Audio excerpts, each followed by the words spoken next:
kiliziya ntagatifu umubyeyi wacu birasaba ko uha umuvandimwe wacu umurimo w'ubupadiri.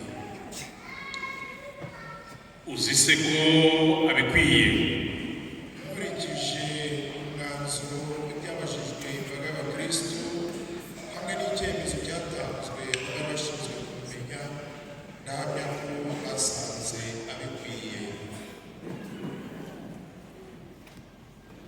tubifashijwemo na Nyagasani Imana n'Umukiza wacu Yesu Kristo, dutoreye umuvandimwe wacu Pacifique gushyirwa mu rwego rw'abapadiri.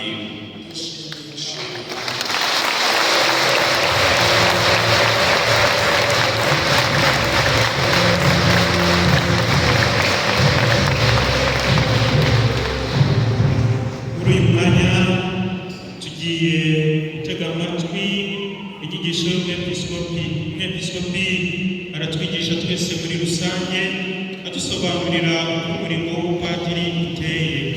Araza kugira inyigisho y'impanuro ageza ku rwego watorewe umurimo w'ubupadiri. Dutega amatwi inyigisho. Bavandimwe nkunda, uyu mwana wacu Pacifique ugiye gushyirwa mu rwego rw'abapadiri ni mwene wanyu cyangwa se abarirwa mu nshuti zanyu. Nimuzirikane rero neza intera agiye gushyirwamo muri kiliziya, umuryango w'Imana. Ubusanzwe umuryango mutagatifu w'Imana wose uko wakabaye ni imbaga y'abasaserdoti ba cyami muri Kristo. Nyamara ariko Yesu Kristo umusaserdoti mukuru ubwo yitoreye bamwe mu bayoboke be kugira ngo mu izina rye bajye bakora uburyo bweruye umurimo wa gisaserdoti muri kiliziya, babigirira abantu bose nk'uko ubwe yari yaratumwe n'Imana Data, nawe yohereje ku isi hose intumwa yitoreye kugira ngo umurimo wo kuba umwigisha, umusaserdoti n'umushumba mwiza ukomeze gukorwa udahwema, abigishije izo ntumwa nyine kimwe n'abepiskopi bazizungura. Hari rero n'abapadiri bashyiriweho gufatanya n'abepiskopi bagatorerwa gukorera imbaga y'Imana bashyize hamwe nabo nyine mu mirimo ya gisaserdoti.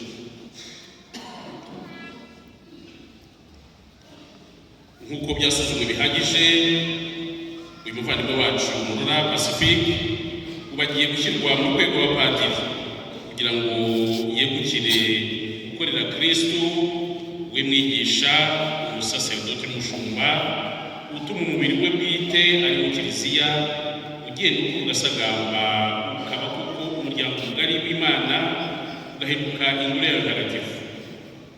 Uyu muvandimwe wacu agiye guhabwa kumera nka Kristo, umusaserdoti mukuru kandi w'ibihe byose, asangira n'abepiskopi umusaserdoti, bityo yegurirwe Imana aba umusaserdoti nyakuri w'isezerano rishya kugira ngo ajye yamamaza ipadiri mu bantu bose, aba umushumba udakenesha umuryango w'Imana kandi ahimbaze imihango mitagatifu yo gusenga Imana, cyane cyane atura igitambo cya Nyagasani.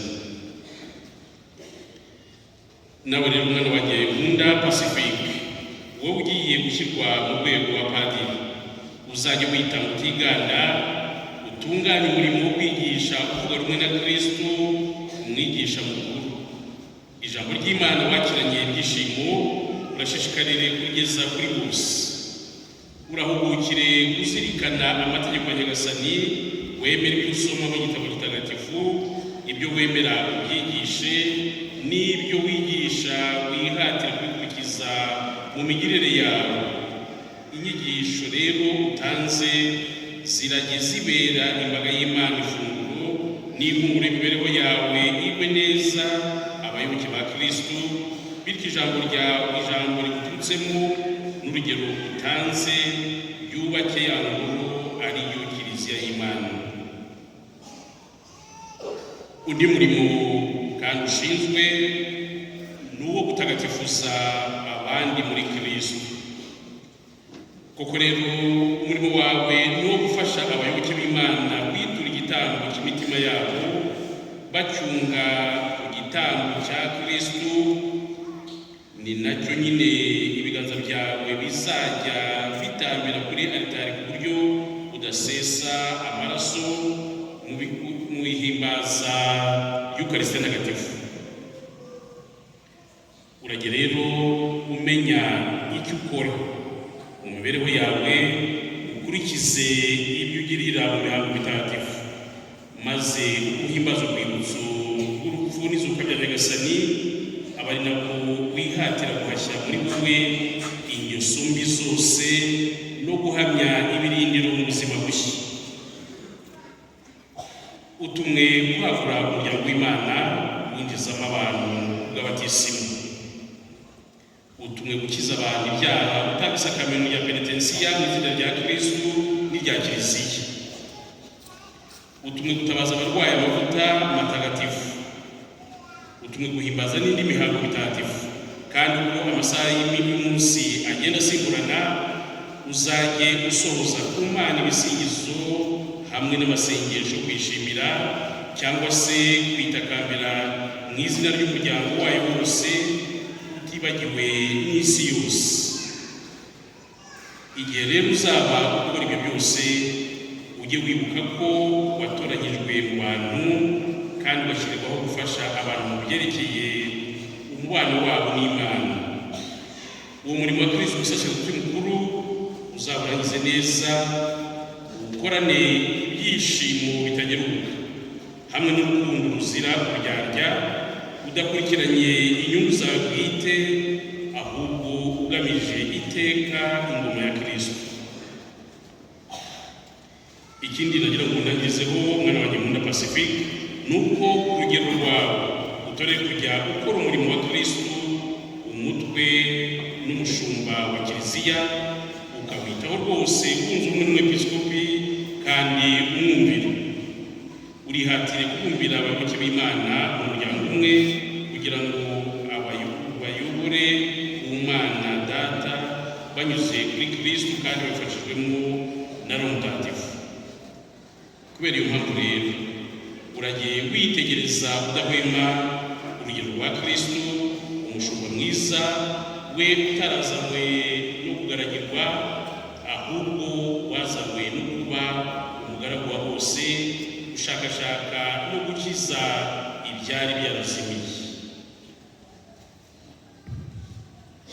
Nyuma y'inyigisho uwakorewe guhabwa ubupadiri agiye guhaguruka, maze imbere y'umwepiskopi akore amasezerano.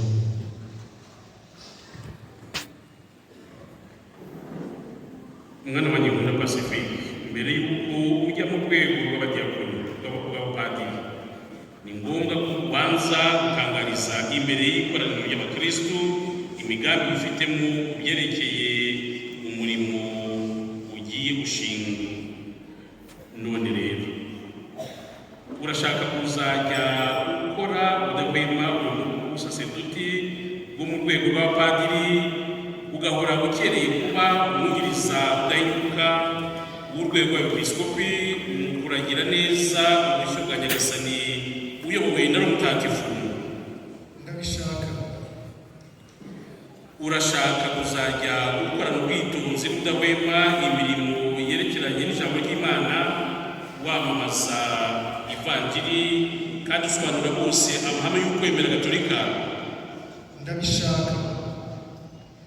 Urashaka kuzajya uhimbaza imihango mitagatifu ikomoka kuri Kristo, ubigiranye gusabanira Imana n'ubudahemuka, kugira ngo usingize Imana kandi utagatifuze imbaga ya Kristo, ukurikije uruhererekane rwa Kiliziya, cyane cyane utura igitambo cy'Ukarisitiya kandi utanga isakamento rya penitensiya. Ndabishaka. Urashaka kuzajya ufatanya natwe abepiskopi gutakambira Imana, usabira imbabazi imbaga y'abakristo ushinzwe, bityo ugahora ushishikariye itegeko ryo gusenga udahwema. Ndabishaka. Urashaka kugenda urushaho kunga ubumwe na Kristo, we musaseridoti mukuru witanze ubwe mu kintu cyacu ngo wabe igitambo kitagira inenge gituwe Imana Data, bityo nawe ubwawe ukiyegurira Imana hamwe nawe kugira ngo ufatanye nawe gukiza abantu. Ndabishaka kandi Imana izabimfashamo.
Yesu Kristo w'Imana Data yasize amavuta y'ubutore abigishije n'umutagatifu akamuha ububasha nagukomeze kugira ngo uzajye utagatifuza imbaga y'abakristu kandi ubashe gutura Imana igitambo kinogeye.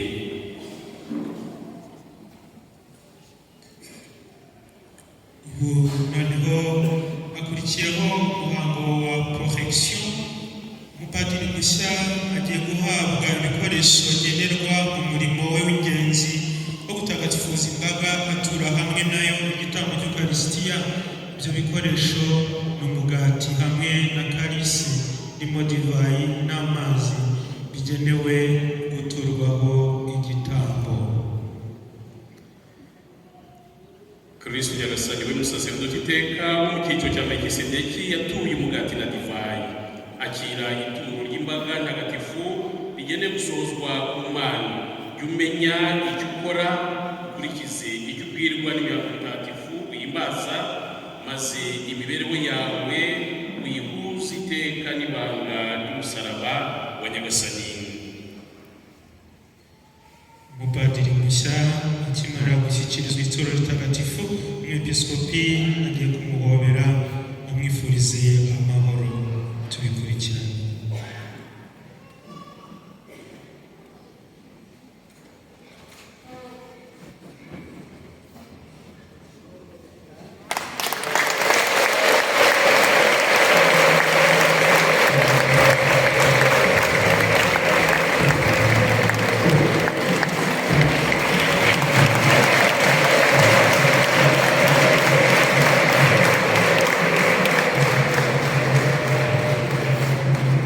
N'abandi basaseredoti bagiye guhobera umupadiri mushya uje abasanga mu butumwa umuzabibu wa Nyagasani.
ko ari igihe bigeze kumbwira ubona nibutse ibyo Gasana yaravuze bijyanye na padiri na vocation muri Paruwasi Nyagatare.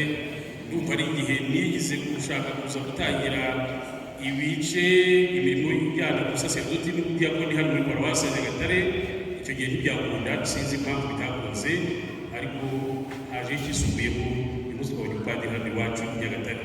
Babishimira Imana rero, nshimira Nyagatare na Rukomo uburyo mwateguye uyu munsi, abakristu mwese mukitanga mwitangira umwana wanyu, umwana wa Kiliziya, umusaserdoti wanyu, umusaserdoti wa Kiliziya.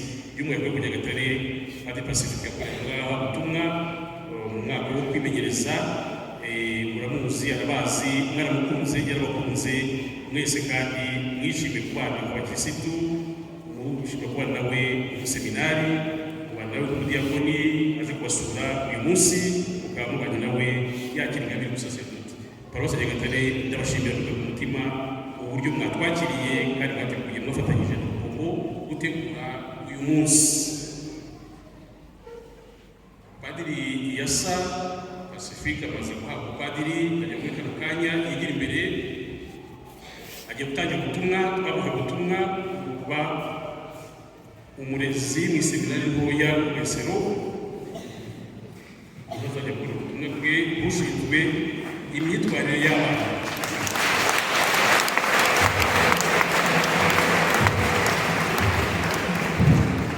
Agiye kurera barumuna be, abatoze gukura ubwenge, ubumuntu, umubiri no ubukirisitu, kugira ngo nabo bazatere ikirenge mu cye. Niho twamuhaye ubutumwa rero, bagira ngo muri kano kanya muhe n'urwandiko bemeza yuko yahawe padiri munsi hano i Nyagatare, ndetse n'izindi mpapuro. Twabyumvise mu nyigisho yahawe, umusaza dufite ubutumwa bwo kwigisha, gutagatifuza no kuyobora. Kugira ngo ugeze ubutumwa, izi nyandiko zerekana ko yahawe padiri munsi i Nyagatare, kandi ko umusaserdoti afite izo nshingano zo gutagatifuza abakirisitu, atanga amasakramentu, ndetse anigisha imbaga kugira ngo barusheho kumenya Kristo, kumenya Imana no gukura mu muntu bishingiye ku ijambo ry'Imana. Abanyarwanda kandi muhe impano, ashinzwe ubutumwa bwo kwigisha. Twabyumvise ahangaha harimo kugira ngo afungure, harimo ibitabo bizamufasha gutegura inyigisho, cyane cyane ko kwiza kwa Kiliziya, nabyo bizamufashe mu butumwa bwe.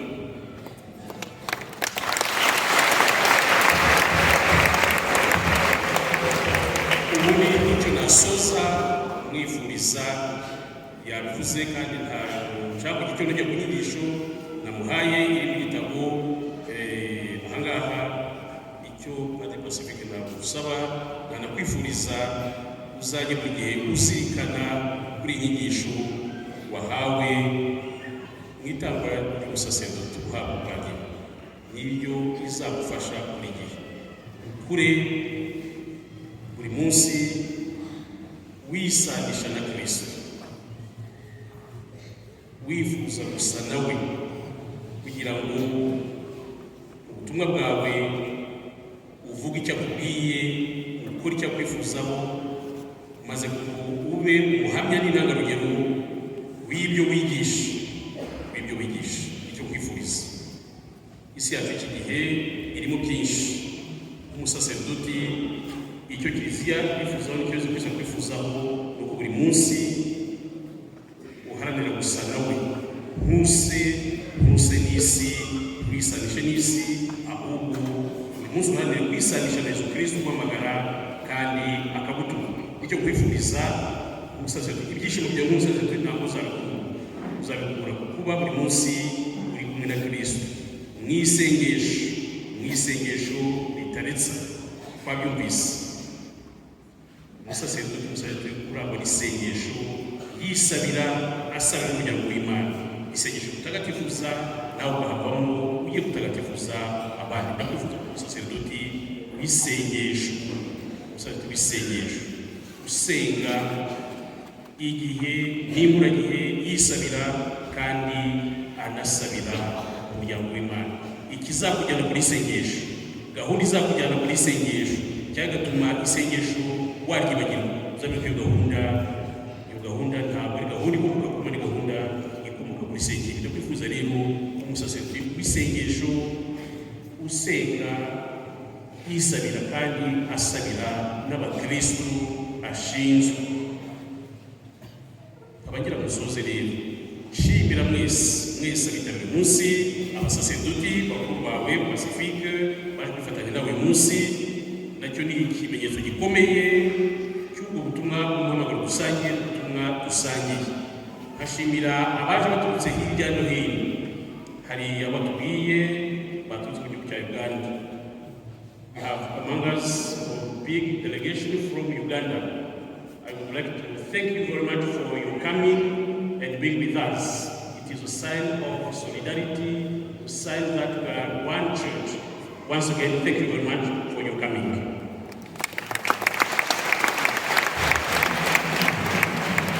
Ubundi reka Padiri Pacifique agiye kuduha umugisha w'uyu munsi atuganuza, ariko nibagiwe kubwira ijambo kuko kandi hari ijambo ushaka kuvuga. Ndamushimire mama we, impamvu nabaye kubigereraho twaganira mbizi, twahuye mu minsi yashize hamwe n'abandi babyeyi ba Padiri, ariko ndagira ngo nshimire umubyeyi we.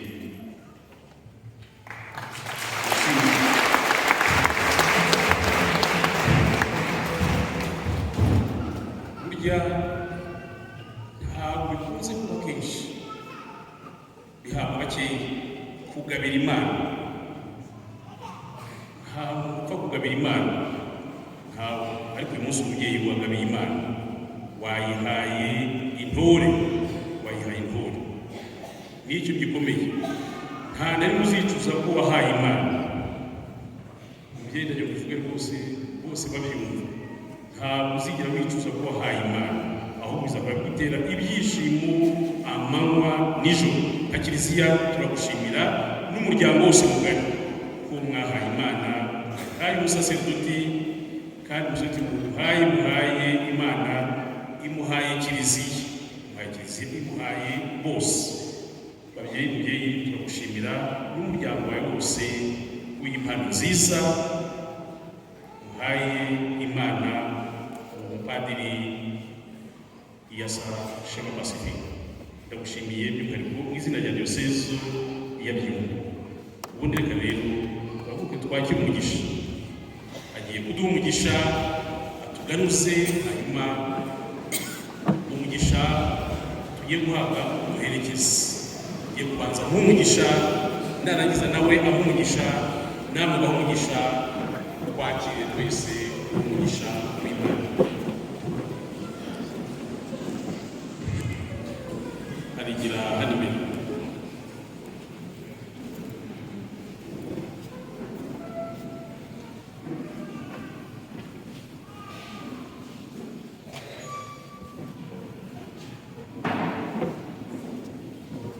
Imana y'umuhanzi n'umuyobozi wa Kiliziya ni guhunda ingabire zayo kandi kurinda ubudahwema, kugira ngo uzashobore gutunganya umurimo wawe nta buhemu. Nagufashe kuba hano ku isi umugaragu n'umuhamya w'urukundo n'ukuri bikomokaho, ube n'indahemuka ku murimo wo kunga abantu n'abandi, kimwe no kubunga n'Imana. Kandi gufashe kuba umushumba nyakuri, ugaburira abayoboke umugati nyabuzima hamwe n'ijambo ritanga ubugingo, kugira ngo ugende urushaho kujya mbere wunze ubumwe n'umubiri wa Kristo. Ushobora byose naguha umugisha, Imana Data na Mwana na Roho Mutagatifu.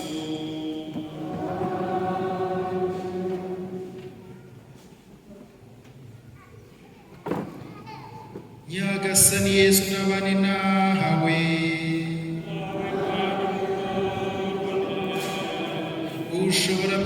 guhumuriza